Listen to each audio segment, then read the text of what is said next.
you've got two different types of leaders. Some people are natural leaders.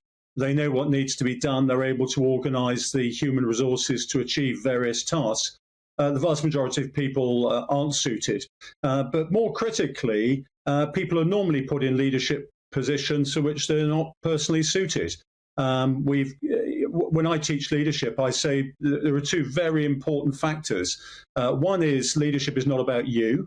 It's about something bigger than you. Secondly, you've got to have the right leader in the right place at the right time to deal with the right job. And I'm afraid to say across the political, the military and the commercial worlds, people are put in positions of authority who either don't have the natural aptitude or they don't actually have the skills to do that. Now, when you join the military, you have to have a certain baseline of personality and also attributes that actually get you into the service on which the service can build those leadership skills.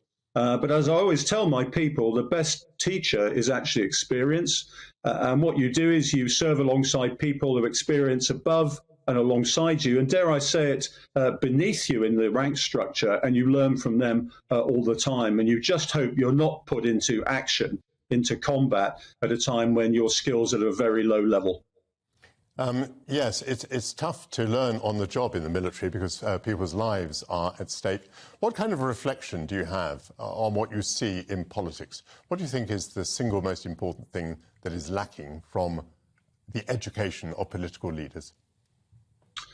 Well, I'm afraid to say, Michael, and I hesitate to say this, you're an ex-politician yourself, is that you can't be yourself and get to the top of any organisation. You're an imposter because you're saying different things to different people. The two most important things in a leader, I believe, essentially are self-awareness and also authenticity. And I think it's impossible to project those characteristics in the political space.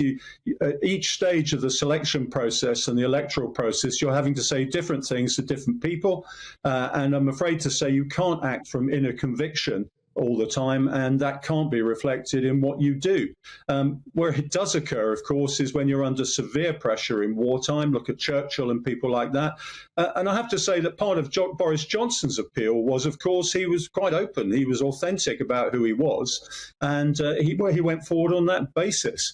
But I think the problem is you get this difference in many leaders. I see it in the commercial sphere as well as the political and military sphere, where you have people acting out roles that they're not suited by temperament to actually fulfill. I've seen military commanders who, under pressure, particularly in operations and in war, are acting out who they think they should be rather than the people they really are.